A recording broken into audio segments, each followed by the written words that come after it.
The morning sun had barely crested the horizon, casting long, pale shadows across the scuffed hardwood floor of my living room.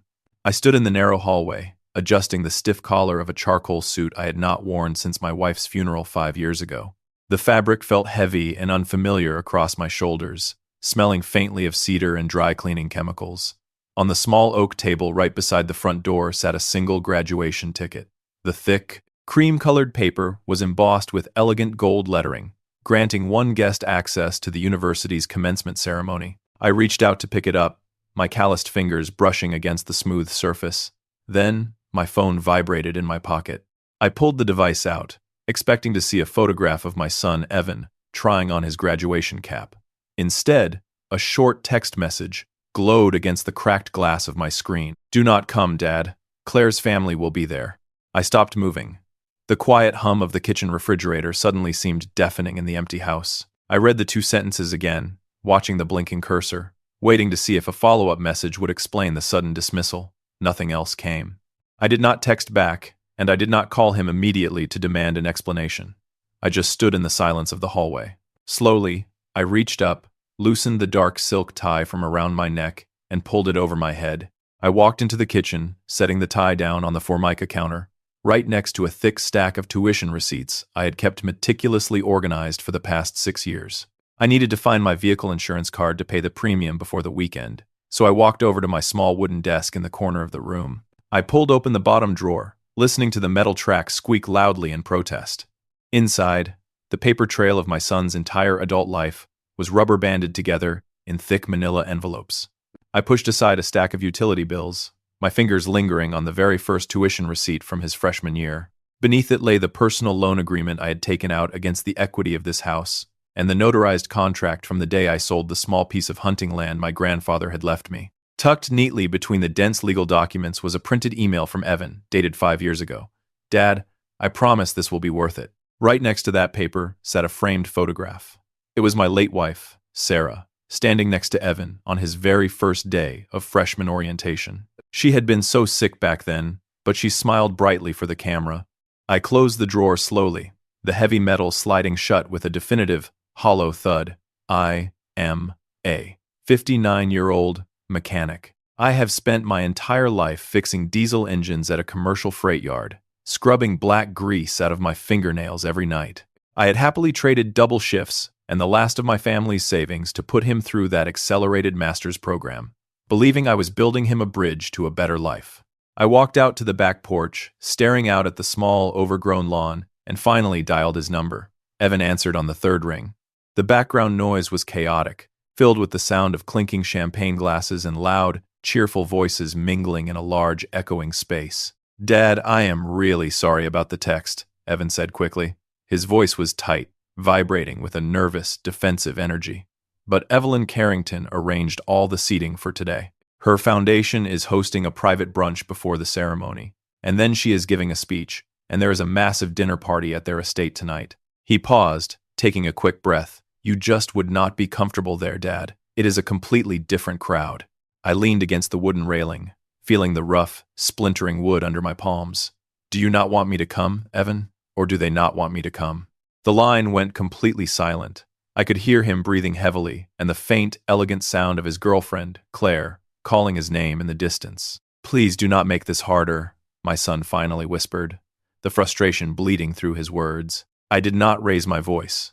I did not remind him of the double shifts in the freezing winter, or the hunting land I had sold to clear his sophomore year debts. I just took a slow breath, listening to the morning birds chirping in the trees, and replied, "Okay."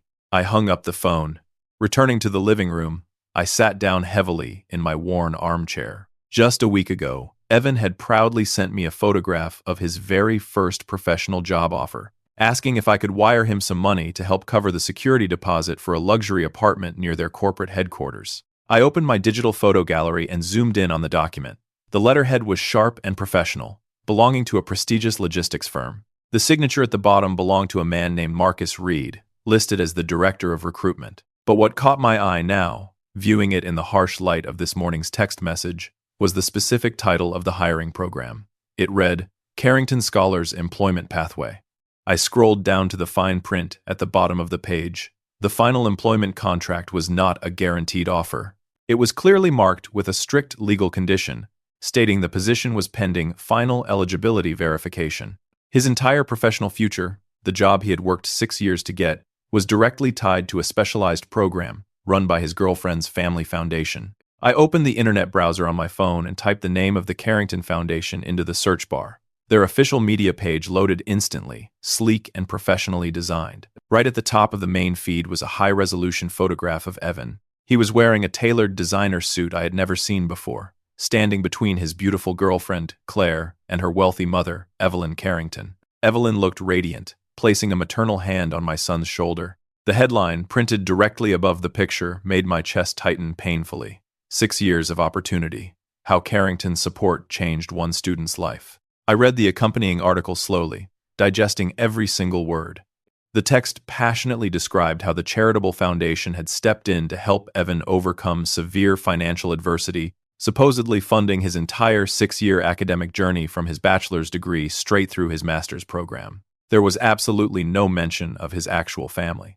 There was no mention of a mechanic father working overtime to keep the electricity on. Evelyn had effectively rewritten history, presenting my son as a charity case they had rescued from poverty. At the very bottom of the page, the true motive revealed itself. Evelyn had attached a bright donation link, announcing a massive new $500,000 matching grant campaign. The entire fundraising effort was based squarely on Evan's incredible success story. When an engine block cracks, you do not stand around screaming at the metal. You pull out your tools, you systematically trace the fault line, and you find the broken piece. I searched the corporate firm's public directory for Marcus Reed and dialed his direct office line.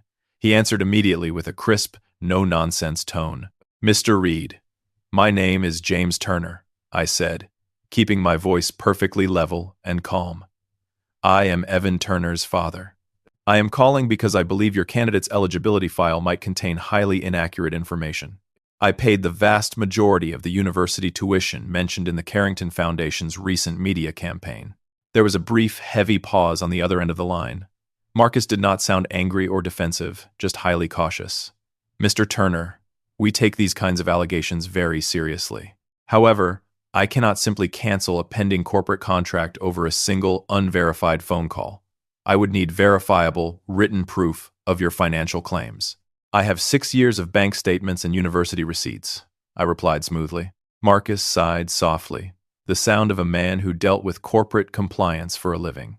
"If you provide documented proof, the final signing will be paused immediately while we conduct a formal material discrepancy review. We will verify the numbers directly with the university." The recruiter paused, the sound of a computer mouse clicking rapidly, filling the silence over the phone. "But Mr. Turner, before you send me those financial records, you really should know what your son already agreed to." A moment later, Marcus sent an encrypted email to my personal account. I opened the file on my phone. It was a scanned, high-resolution copy of Evan's final employment application for the Pathway program. My eyes drifted to the bottom of the page, landing directly on my son's familiar, looping signature. Right above his name, the black ink spelled out a devastating sentence. I authorized my story to be used as evidence of the Carrington Foundation's long-term financial support. I stared at the glowing screen, the cold, hard reality finally settling over my shoulders. This was no longer just Evelyn Carrington's arrogant, opportunistic lie.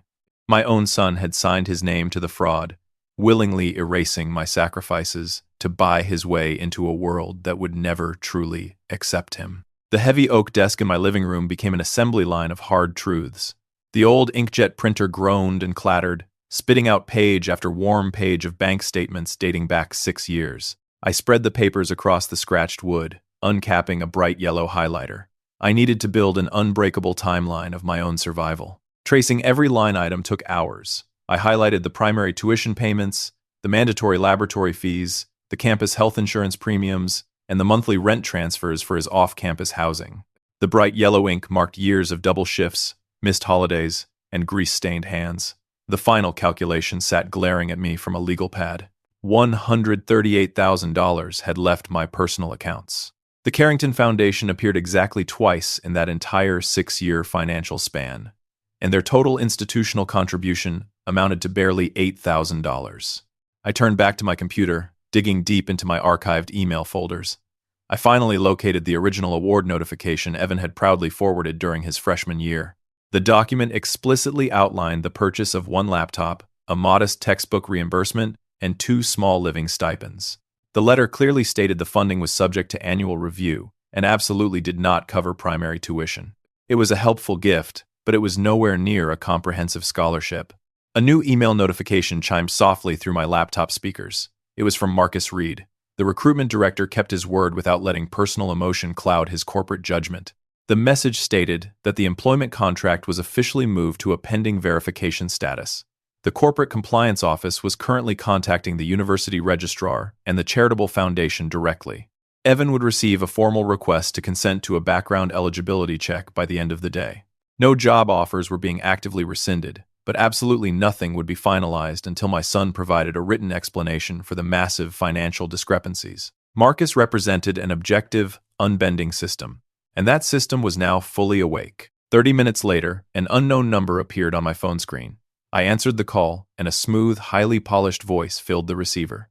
Evelyn Carrington did not sound angry or panicked. She sounded like a wealthy woman entirely accustomed to explaining the world to people she considered beneath her. "Mr. Turner, you are simply misinterpreting standard fundraising language," Evelyn explained, her tone dripping with polite condescension. "Charities do not always pay the university bursar directly. We created the holistic conditions for Evan to thrive. We provided the elite network and the professional framework. Corporate donors respond to a compelling narrative of transformation, not an itemized accounting ledger.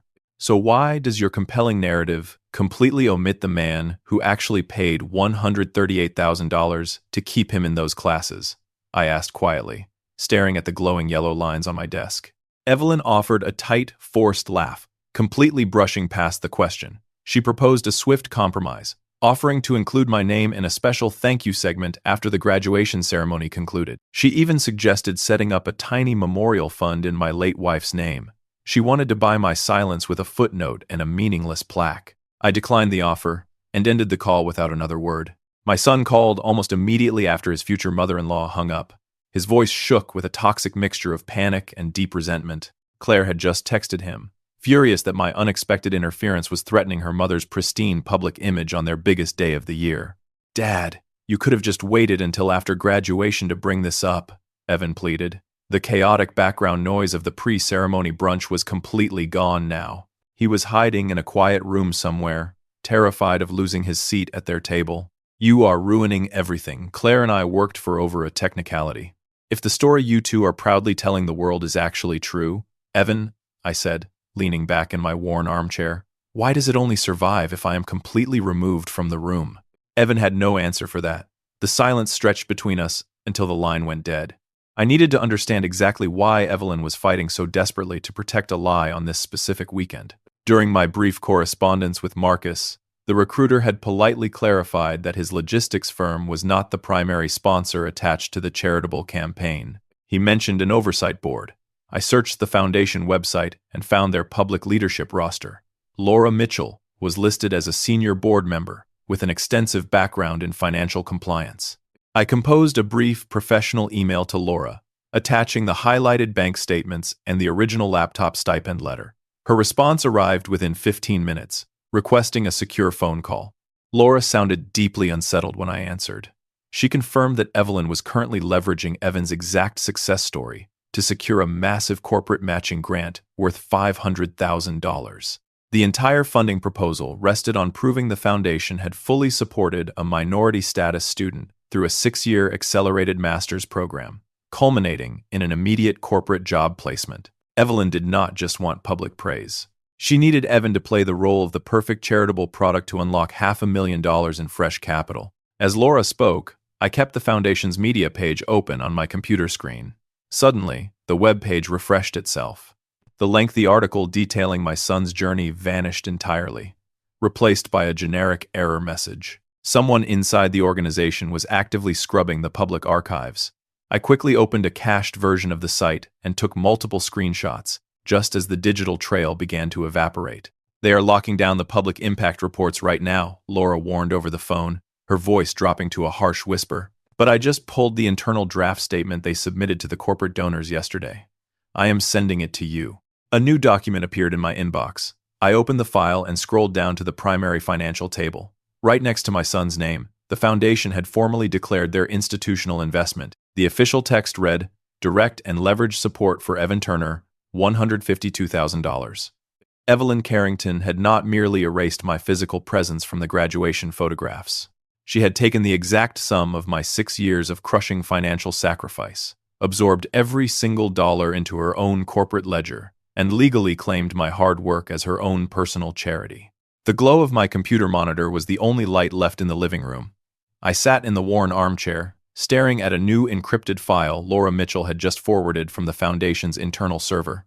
It was not another financial spreadsheet. The document was the official, minute-by-minute run of show for the university commencement ceremony. I scrolled through the highly detailed schedule, tracking the careful orchestration of my son's graduation. At exactly 10:15 in the morning, the stadium screens were slated to play the full scholarship success video. 5 minutes later, Evelyn Carrington would take the podium for a keynote address on philanthropic impact, and right at 10:30, Marcus Reed would join them on the main stage to formally present Evan with his corporate employment contract in front of 10,000 cheering people.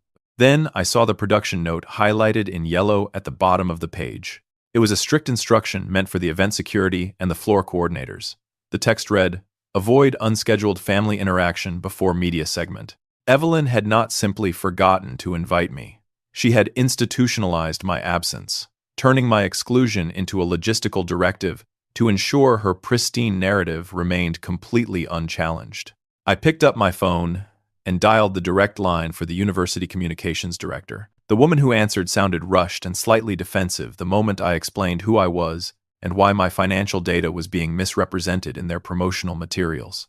"Mr. Turner, we host thousands of guests today, and we rely entirely on our philanthropic partners to vet their own narrative submissions," the director explained, her tone clipped and impatient. "The Carrington Foundation provided the video package. More importantly, your son signed a comprehensive media release, authorizing the university to broadcast their version of the story. We do not audit sponsor content when the student has already given legal consent." The sound of tires crunching on the gravel driveway outside cut through her explanation.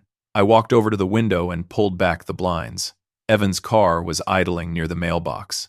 "Thank you for your time," I told the director quietly, and I ended the call. The heavy wooden front door swung open a moment later. My son walked into the house without knocking, his posture rigid and his jaw set in a hard, defensive line. He wore a casual sweater, but he looked exhausted, carrying the heavy stress of a man trying to keep a sinking ship afloat.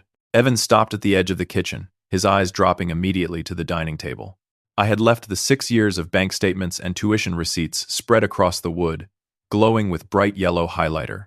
"Dad, you need to stop calling people," Evan said, his voice tight with frustration. He crossed his arms over his chest, refusing to look at the paperwork. "You do not understand how corporate networking functions.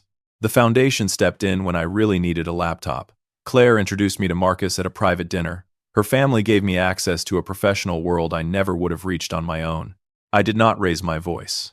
I simply stepped up to the table and pushed the legal pad toward the edge of the wood. I paid $138,000 to keep you in those classrooms, Evan," I said, keeping my tone perfectly level. "They contributed roughly $8,000 for books and a computer.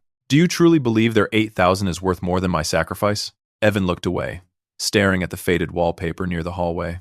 "It is not about the money, Dad. It is about who can actually help me move forward in life." The raw honesty of his ambition hung in the quiet room. He had not been entirely brainwashed by Evelyn. My son simply looked at the balance sheet of his life and decided that a wealthy family's influence was infinitely more reliable than a mechanic's quiet, steady devotion. He was willing to be their charity case if it bought him a seat at their table. "I understand," I murmured, watching his shoulders tense. "But let me ask you a very specific question. Did you know Evelyn submitted official documentation claiming her foundation provided $152,000 in direct educational support for you?" Evan froze, the color completely drained from his face, leaving his skin a sickly pale gray. He dropped his arms, staring at me with wide, confused eyes. He knew they had exaggerated his background to make the story sound better. He knew they wanted me away from the cameras so I would not ruin the illusion of the poor, struggling student. But he clearly had absolutely no idea that Evelyn had claimed every single dollar of my hard-earned money as her own corporate charity. He was complicit in the social erasure, but he was completely blind to the massive financial fraud happening right over his head. Before Evan could form a response, his phone buzzed loudly against the kitchen counter. He had set it down when he walked in, and the screen lit up with a new text message. The name at the top belonged to Claire. The preview text was large enough for both of us to read clearly. It said, "Did you make sure he will not talk to Marcus?" Evan snatched the phone off the counter so fast he nearly knocked over a coffee mug. His hand shook as he shoved the device deep into his pocket. He was terrified. Not of me, but of his girlfriend discovering that he had failed to control his blue-collar father. My own phone vibrated in my hand. It was an urgent message from Laura Mitchell.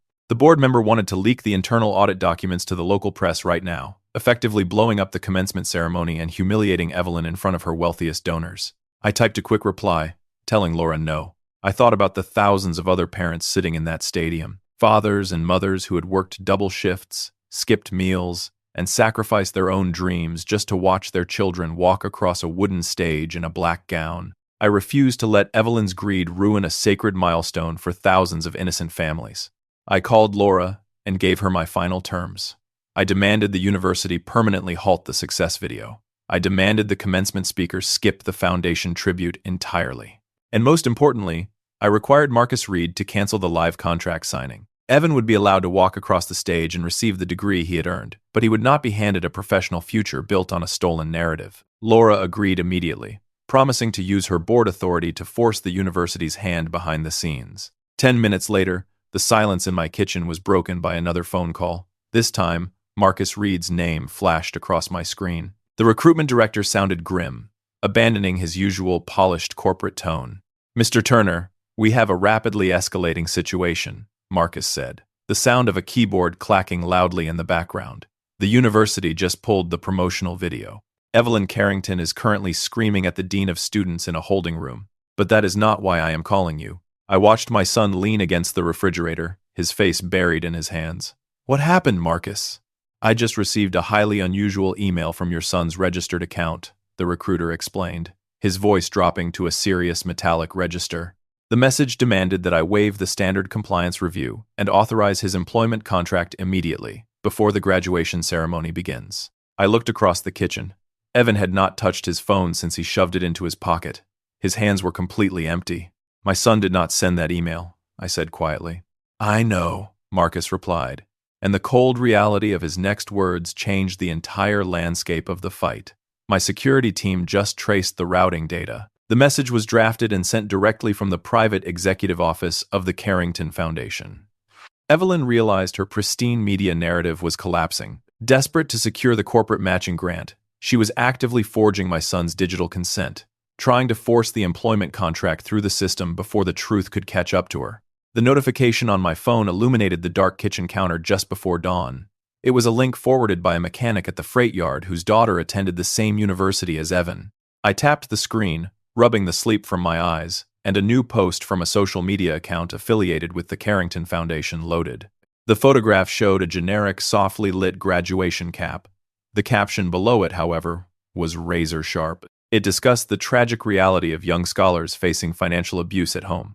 The post detailed how some families use tuition payments as a tool for toxic control, holding education hostage to force compliance. It praised the foundation for stepping in to rescue these vulnerable students, offering them a professional escape route from jealous, restrictive parents. My name was never mentioned. It did not have to be. The timing and the sudden pivot in their public messaging made the target absolutely clear to anyone connected to the university. Evelyn Carrington realized she could not dispute my bank statements, so she decided to destroy my character instead. I checked Evan's public profile. My son had not shared the malicious post, but he had not asked them to take it down, either. He was simply letting it sit there, allowing his future mother-in-law to paint me as a villain to protect her matching grant. 2 hours later, my phone rang. It was Evelyn's personal assistant, requesting a brief meeting at an upscale coffee shop downtown. I arrived 10 minutes early, wearing my heavy work boots and a clean flannel shirt. The cafe smelled like roasted espresso and expensive vanilla perfume. Evelyn walked in shortly after, looking perfectly composed in a tailored beige coat. She did not look like a woman whose massive fraud had just been flagged by a corporate compliance office. She sat across from me, signaling a waiter for a sparkling water, and treated the entire situation like a minor corporate merger. James, I think we have gotten off on the wrong foot, Evelyn began, resting her manicured hands on the marble table. I understand you feel slighted. You worked very hard for your son, and that deserves recognition. She reached into her designer bag and produced a thick, cream-colored envelope. She slid it smoothly across the table until it touched the edge of my coffee cup. The foundation would like to offer you a retroactive grant, the wealthy woman continued, her voice dropping to a confidential murmur. It covers a significant portion of the tuition you paid out of pocket. Furthermore, I will personally ensure your name is included in my thank you speech at the graduation gala, and we can even establish a small memorial book fund in your late wife's honor. I looked at the envelope. I did not touch it. And what does the foundation get in return for this retroactive grant? Evelyn offered a tight, practiced smile, just a simple signature. A standard non-disclosure agreement confirming that the Carrington Foundation provided substantial, long-term financial partnership throughout Evan's education. It protects our donors' peace of mind, and it ensures your son's employment contract proceeds without any more unpleasant interruptions. She was not trying to apologize. She was trying to buy the legal right to my 6 years of sacrifice. You do not want to fix the numbers, Evelyn, I said quietly, pushing the envelope back across the marble surface. You want to purchase my silence so you can secure your $500,000 matching grant. You want to buy the ownership of my life.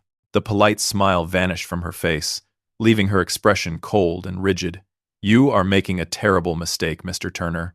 You do not understand how this world works. I understand math, I replied, standing up from the small metal chair. And I understand that a lie does not become the truth just because you write a check for it. I walked out of the cafe, leaving her sitting alone with her unopened envelope. By early afternoon, the carefully constructed walls of the Carrington Foundation began to crack from the inside. Laura Mitchell, the senior board member who had initially requested my financial documents, called my secure line. She sounded breathless, speaking rapidly over the hum of city traffic. Evelyn is losing control of the executive board, Laura reported. Our internal compliance officer asked her to produce a single document proving the foundation managed or directed your personal tuition payments. She had absolutely nothing. Half the board wants to handle this quietly to protect our reputation, but I formally demanded a fully independent audit. Laura paused, her voice turning grim. I also gained access to the external communications server. I am sending you 2 internal emails Evelyn sent to the public relations team last month. You need to see exactly how she operates. My computer chimed with an incoming file. I opened the encrypted PDF and read the messages. The first email was a direct order regarding the fundraising brochure. Evelyn had written, "Use total educational cost, not our direct disbursement." Corporate donors respond to a narrative of total transformation, not minor bookkeeping details. The second email was sent just a week before graduation. It explicitly outlined the seating chart for the ceremony. James Turner cannot appear in the sponsor segment or the VIP seating area. His presence complicates the narrative of an independent scholar overcoming poverty. Keep family interaction to an absolute minimum. Evelyn did not view the inflated numbers as a lie. In her elite, insulated worldview, my money only gained real value because she had gracefully allowed Evan to associate with her family. She honestly believed her social influence was the true currency, and therefore she had every right to claim the credit. The consequences of that arrogance finally reached my son later that evening. Evan showed up at my house just as the sun was setting. He looked completely shattered. His shoulders slumped, and the confident, ambitious young man from the graduation photos had been replaced by a terrified kid staring at a collapsing future. "Marcus Reed just emailed me," Evan said, his voice cracking as he stood in my kitchen doorway. He officially pulled the contract signing from the graduation stage. The job offer is not revoked yet, but he put it on a formal 7-day compliance hold. I have to submit a written explanation verifying every single dollar of my educational funding. My son looked up at me, his eyes shining with angry tears. "You embarrassed me in front of the entire university, Dad. You humiliated me." I wiped the engine grease off my hands with an old rag, tossing it onto the counter.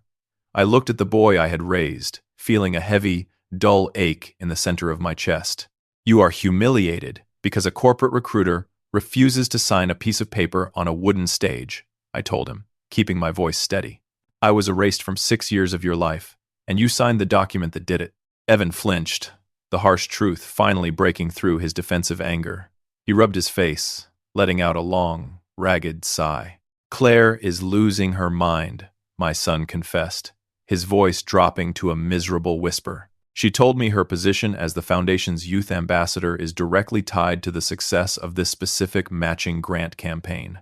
If the corporate sponsor pulls out because of this audit, Claire loses her salary. Her mother might lose her seat as president. The entire romantic relationship had been weaponized to serve a fundraising goal.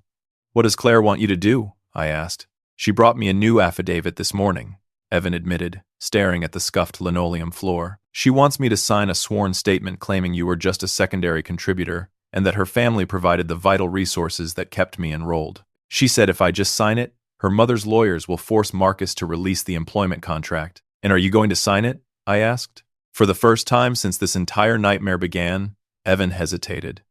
He did not immediately defend the Carrington family. He looked at the stack of yellow highlighted bank receipts still sitting on my dining table, and then he looked at me. The absolute certainty that wealth equated to goodness was finally starting to fracture in his mind.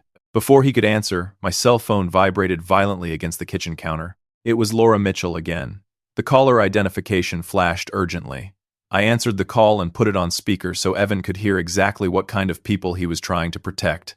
"James, the preliminary auditor just flagged something massive," the board member announced, her tone sharp with disbelief. "We were tracing the internal expenses tied to Evan's specific success campaign. 2 weeks ago, the foundation authorized a massive program management fee, supposedly to cover the administrative costs of launching his professional career." "Where did the money go, Laura?" I asked, watching my son's eyes widen. "It was wired directly to a private consulting firm owned by Evelyn Carrington's brother," Laura revealed. The sheer audacity of the theft echoed loudly in my quiet kitchen.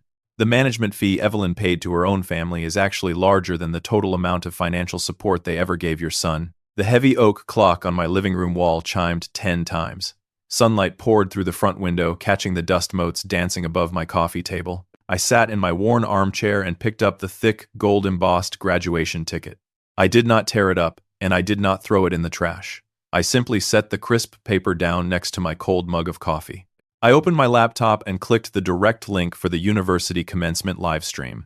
The screen flickered for a moment, then revealed a massive outdoor stadium packed with thousands of students wearing bright blue gowns. According to the original event schedule Laura Mitchell had sent me, the giant stadium monitors were supposed to play the Foundation's success video right after the opening national anthem. I watched the university president step up to the wooden podium. He adjusted his glasses, looked down at his revised notes, and completely skipped the donor tribute. He did not mention the Carrington family at all, moving straight into the academic honors presentation instead. The broadcast director immediately cut to a wide tracking shot of the VIP seating area.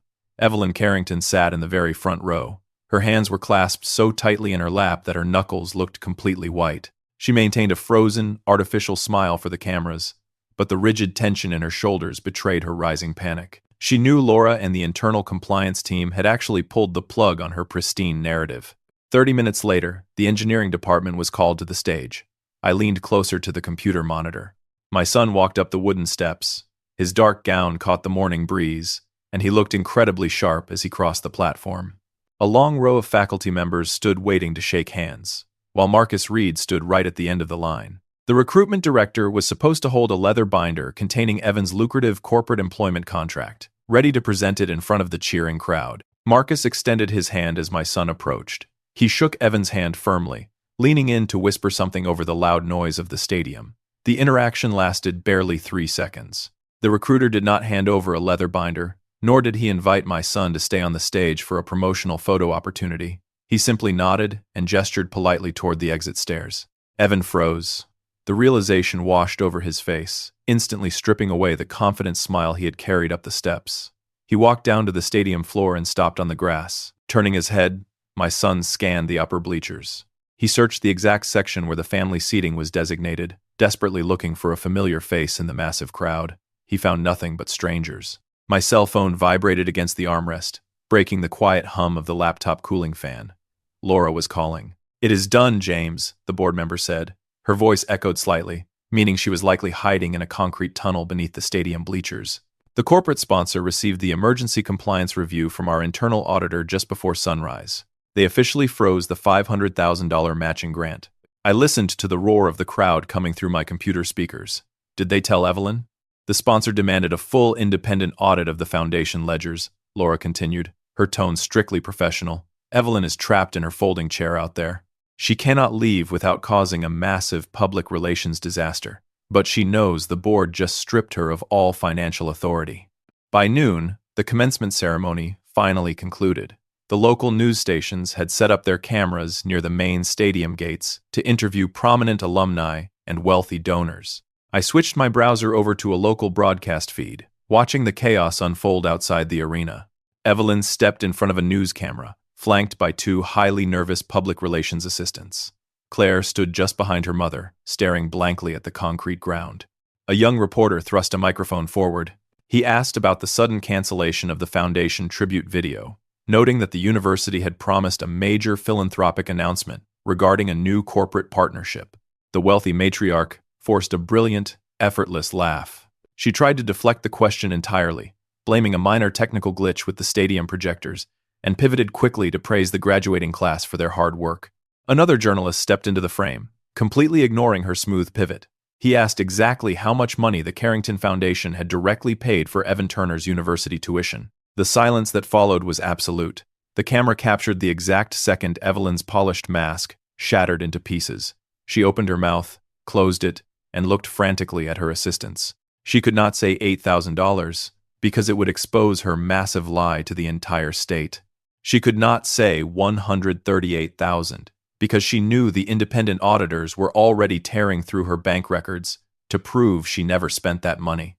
"We will issue a formal press release regarding our educational initiatives later this week," Evelyn stammered. She turned her back to the flashing cameras and walked quickly toward a waiting black sedan, leaving her daughter trailing behind in the crowd. The news feed cut back to the studio anchor. I closed the laptop, letting the screen go black, and sat back in my chair. The silence in my house felt different now.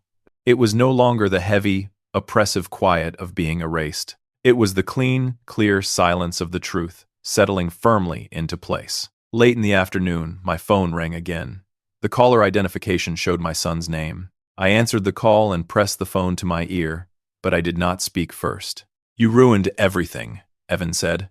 His voice was ragged, thick with exhaustion and lingering shock.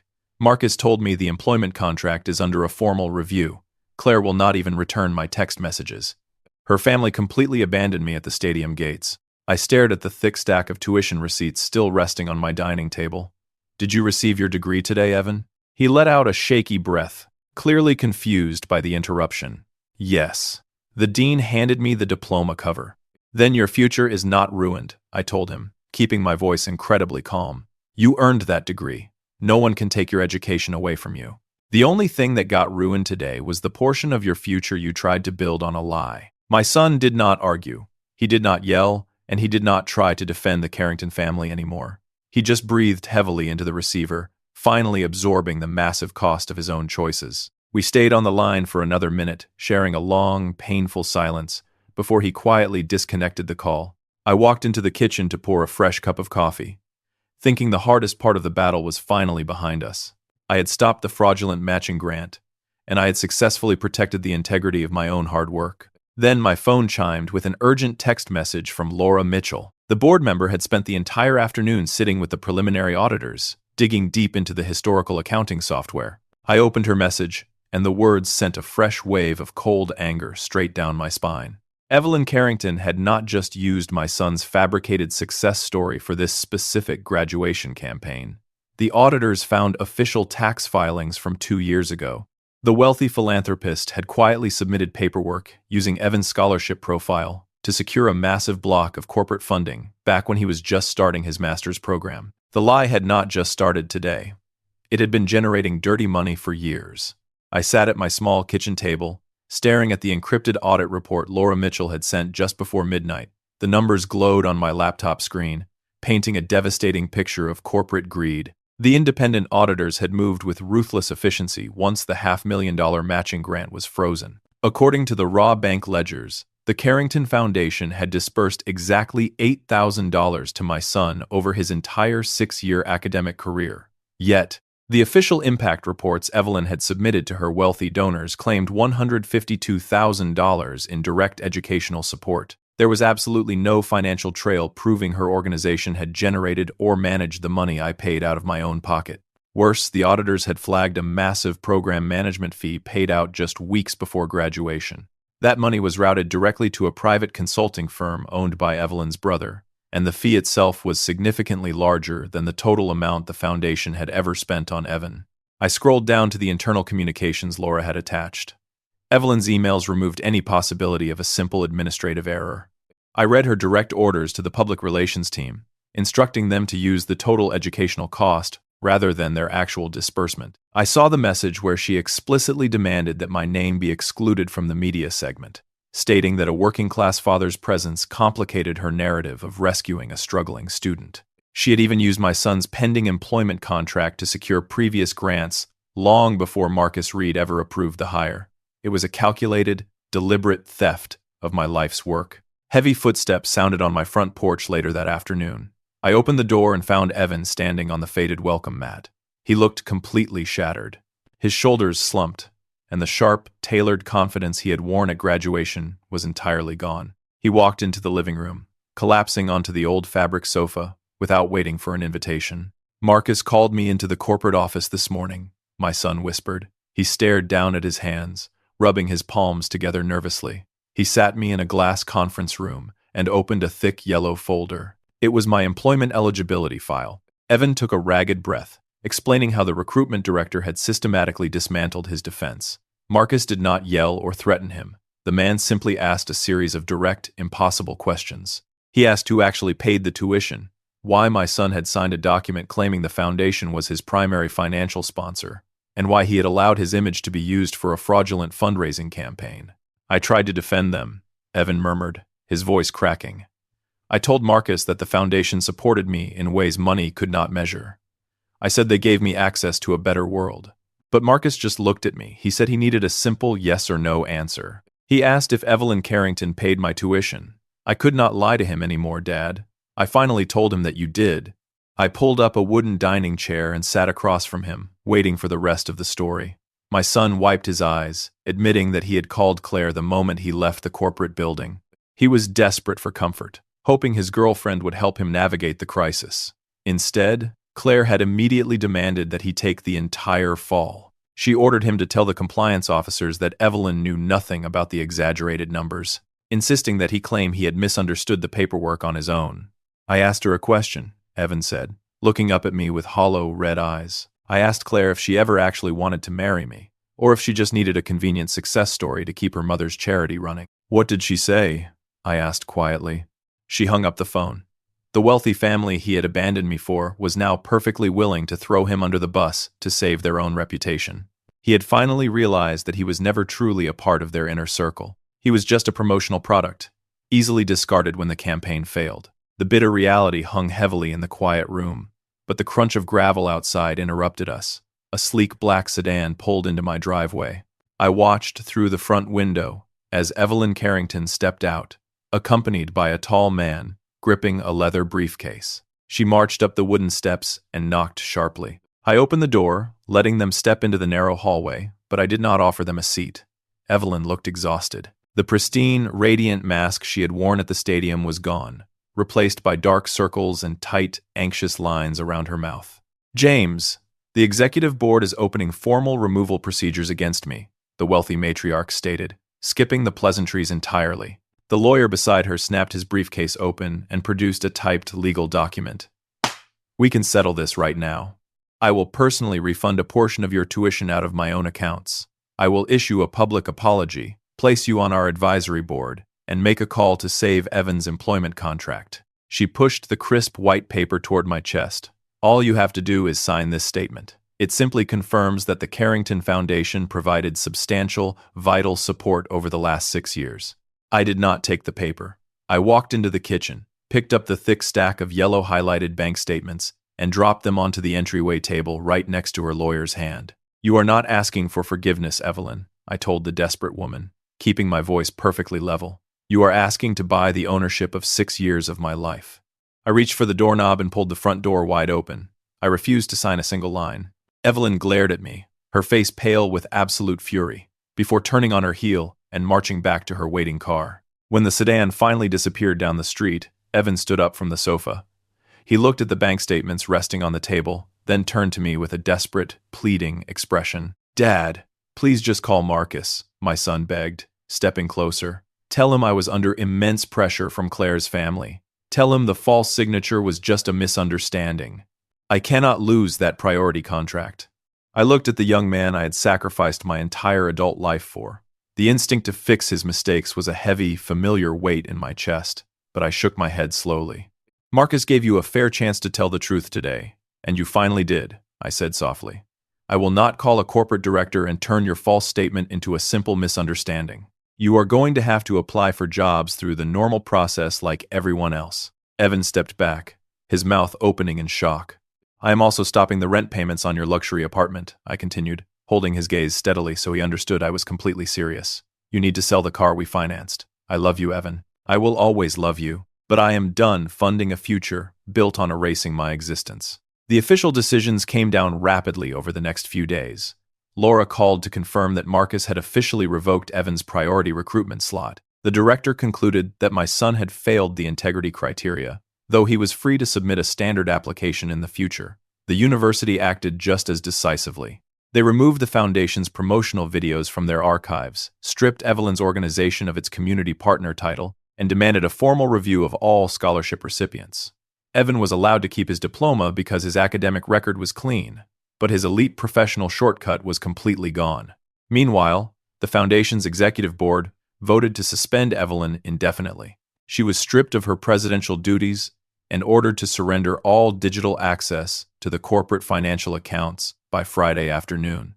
Late Friday evening, my phone vibrated violently against the kitchen counter. I answered the call, and Laura sounded breathless, speaking rapidly over the secure line. "James, Evelyn just tried to empty the server," the board member said, her voice tight with disbelief. Right before her access credentials expired, she attempted to transfer a massive batch of student profiles to a private offshore account. The system blocked the transaction because I activated a dual approval protocol yesterday morning. I stood up from my chair, feeling a sudden chill sweep through the room. "What was in those files, Laura?" "It was not just Evan," she whispered, the sheer scale of the discovery echoing through the speaker. "The blocked transfer contained dozens of other student names. She has been using this exact same fraudulent model to secure corporate grants for years." The independent audit concluded by late August, and Laura Mitchell called me from her temporary office to share the final results. Evelyn Carrington was officially forced to resign as president after the accountants exposed her entire network of lies. The corporate sponsor permanently canceled the $500,000 matching grant because the financial discrepancies were simply impossible to defend. The State Charity Commission opened a formal inquiry into the exorbitant management fees Evelyn had funneled directly to her brother's consulting firm. She faced severe civil penalties and a lifetime ban from managing philanthropic funds. The pristine high society life she had built entirely on stolen narratives crumbled around her in a matter of weeks, leaving her isolated and facing multiple lawsuits. Claire lost her youth ambassador role immediately. She tried desperately to distance herself from the scandal, telling her wealthy social circle that my son had deceived her family about his background. But Laura found internal emails proving Claire knew exactly where the tuition money came from all along. The university quietly removed the young woman from their alumni outreach program, effectively erasing her public influence. Her relationship with my son ended just a few days after the disastrous graduation ceremony. When the promotional cameras disappeared and the grant money evaporated, her affection vanished right along with them. Evan kept his master's degree. The academic review board confirmed he had not committed any scholastic fraud, but they stripped him of his community leadership title. Marcus Reed permanently revoked the priority employment contract, forcing my son to face a highly competitive job market with a ruined professional reputation. The foundation demanded he return a portion of the living stipend he had received under false pretenses. He had to pack up his luxury apartment and sell the expensive car I had co-signed for. I did not send a single check to help him cover the moving costs, and I ignored the late-night voicemails asking for temporary help. I let him figure out the harsh logistics on his own. I drove to my local bank on a quiet Tuesday morning. Sitting across from the loan officer, I handed over a cashier's check drawn directly from my life savings. I paid off the very last installment of the personal loan I had taken out against my house 6 years ago. The loan officer stamped the final page, sliding the cleared promissory note across the desk. The heavy tightness that had lived in my chest for over half a decade finally dissolved. I did not suddenly become a wealthy man, but I walked out of the glass doors with an undeniable sense of peace. No one would ever use my exhausted hands to build a fake charity campaign again. A week later, the university issued a printed retraction in their alumni newsletter, officially naming me as the primary financial sponsor of my son's education. Laura Mitchell took over as the interim president of the foundation. She hired an entirely new compliance team and implemented strict guidelines separating direct financial aid from leveraged impact. They invited actual parents and community members to sit on the oversight committee, ensuring no single family could manipulate the numbers for personal gain. The system itself had not been completely evil. It had simply been hijacked by an incredibly greedy woman who believed she could buy the rights to other people's sacrifices. 4 months passed. The autumn air turned sharp and cold, turning the leaves in my front yard a deep, brittle brown. I was wiping down the kitchen counter on a Saturday afternoon when a heavy knock sounded at the front door. I pulled the wooden door open. Evan stood on the porch, wearing a faded denim jacket and holding a thin manila folder in his hands. His shoulders slumped slightly, and the tailored designer suit from the graduation photos was gone. The polished, corporate arrogance he used to carry had been entirely worn away. "What kind of paper is it this time?" I asked, keeping my hand firmly on the brass doorknob. He did not flinch or offer a defensive excuse. My son simply opened the folder and handed me a single printed sheet. "It is a formal correction," he said, his voice quiet but remarkably steady. I looked down at the document. It was a notarized letter of clarification. Evan had written exactly how much I paid out of pocket: $138,000. He clearly documented the $8,000 the foundation had actually provided for books and a laptop. And right at the bottom, he stated plainly that he knew the promotional story was a lie when he signed the media release. He did not blame Claire for pressuring him, and he did not blame Evelyn for manipulating the narrative. He took absolute responsibility for his own cowardice. He had already mailed certified copies of this letter to the university dean, the foundation board, and Marcus Reed. I read every single line on the page, taking my time to absorb the weight of his admission. I did not tell him that everything was forgiven, because a piece of paper could not magically erase the morning he told me to stay away from his graduation. Forgiveness would take time, and trust would take even longer. "Have you found a job yet?" I asked, handing the folder back to him. "I am working the dispatch desk at a regional freight company," Evan replied. "It is an entry-level shift, no priority placement, and no executive tracking program." I looked at the young man standing on my porch, recognizing the calloused reality of hard work finally settling into his posture. I took a step back and pulled the door open a little wider. "Come inside," I told him. "We are going to start with the truth." He stepped over the threshold and walked into the living room. I turned toward the small oak table near the hallway entrance. The unused, gold-embossed graduation ticket still sat right where I had left it months ago. I placed his signed correction letter directly next to it. One piece of paper represented the day he tried to completely erase me from his life. The other represented the very first time he tried to bring me back. I turned to face my son. "I paid for your education," I said quietly, making sure he understood the absolute finality in my tone.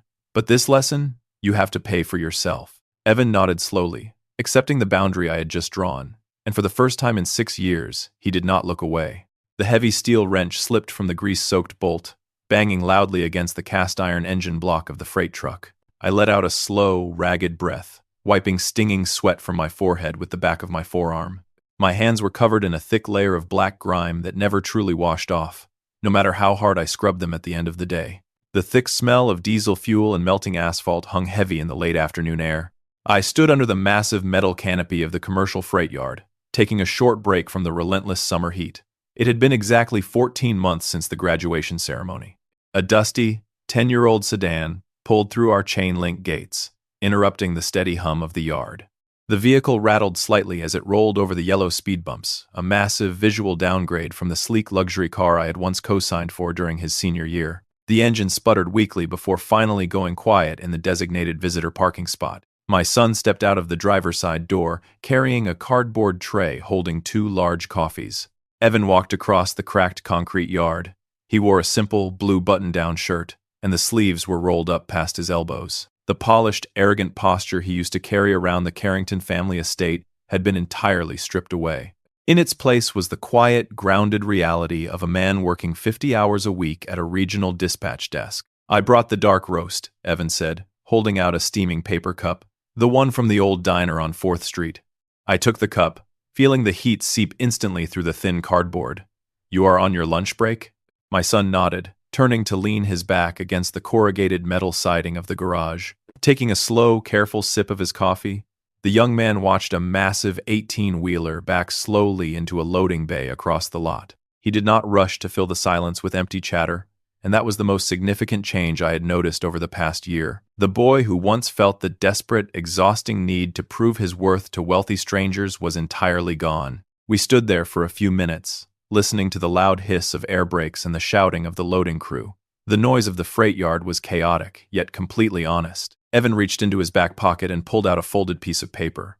He did not hand the document to me immediately. Instead, he just unfolded the crisp sheet, keeping his eyes fixed downward on the typed text. "The regional manager called me into his office this morning," Evan murmured. The low pitch of his voice barely carried over the rumbling engines around us. "They opened a new position for a senior logistics supervisor. It pays a little bit more, but it comes with a lot of mandatory graveyard shifts." He rubbed the back of his neck, stretching tired muscles. "I will be managing the overnight routing for the entire eastern seaboard. It means tracking weather delays, handling driver disputes, and keeping the supply chain moving when everything goes wrong at 2 in the morning." I took another drink of the bitter, black coffee. "Did you apply for it?" "I did not have to," Evan replied, finally looking up to meet my eyes. The exhaustion in his expression was completely overshadowed by a spark of genuine pride. "The manager offered it to me directly. He told me my dispatch metrics were the highest in the entire district for 3 consecutive quarters. There were no foundation sponsors involved in that tiny office, no wealthy connections pulling invisible strings behind closed doors to secure him a corner desk. Just raw numbers, long hours, and undeniable competence." Evan folded the performance review and placed it safely back into his pocket. Then, he pulled out a second slip of paper. This one was much smaller, looking like a simple printed bank receipt. "I also transferred the final installment to the university compliance office this morning," he explained, his tone turning completely serious. "The disputed living stipends are fully paid back. I do not owe the Carrington Foundation, or the school, a single cent." He looked down at the receipt, running his thumb over the printed total. "They sent a formal letter last week, offering to waive the remaining balance if I signed a non-disclosure agreement regarding the graduation incident. They just wanted to sweep the final numbers under the rug to protect whatever reputation they have left." Evan looked back up, and his jaw set in a firm, unyielding line. "I told their lawyers to cash the check instead." I looked at the small slip of paper fluttering slightly in the warm breeze. It was not a massive amount of money compared to the overall tuition, but I knew exactly how many overtime weekend shifts he had picked up to clear that specific debt. I recognized the deep, purple shadows under his eyes. It was the exact same exhaustion I had carried for 6 years to keep him sitting in those university classrooms, and seeing it on his face filled me with an unexpected sense of peace. I set my coffee cup down on a nearby metal workbench. Reaching out, I took the bank receipt from his hand. The paper felt incredibly light, considering the heavy emotional burden it represented. "You earned this life," I told him, handing the receipt back. Every single piece of it. A small, genuine smile touched the corners of his mouth. It was not the bright, artificial smile he used to wear perfectly for the Foundation media cameras.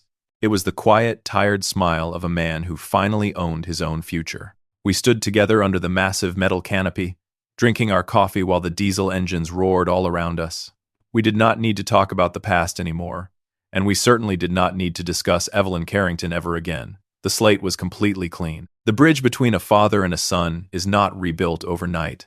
It takes time, patience, and a lot of quiet moments just like this one. But as I watched Evan finish his coffee and turn to walk back toward his dusty, reliable car, I knew the foundation was finally made of solid rock. The certified letter arrived on a rainy Thursday morning. It carried the heavy, embossed seal of the state attorney general. I wiped the engine grease off my hands with an old rag, signed the postal slip, and tore open the thick paper envelope. It was a formal subpoena. The State Charity Commission was not satisfied with Evelyn Carrington quietly resigning in disgrace. They were pursuing formal civil fraud charges against her, and they needed the man who had actually paid the bills to testify on the official record.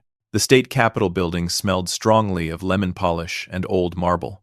I wore the same charcoal suit I had worn to my wife's funeral, feeling the stiff collar pressing uncomfortably against my neck. Laura Mitchell met me outside the heavy oak doors of the hearing room.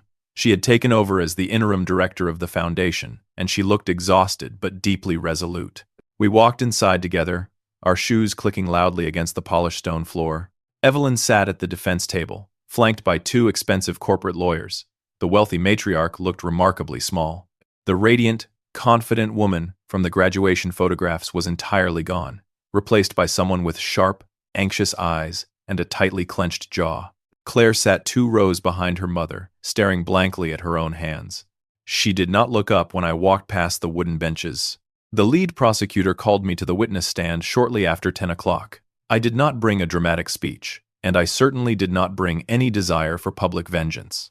I simply brought my faded yellow legal pad and the thick stack of bank statements I had kept organized for 6 years. The prosecutor, a sharp woman with a no-nonsense tone, asked me to confirm the exact amount of money I had personally transferred to the university bursar. I leaned closer to the microphone.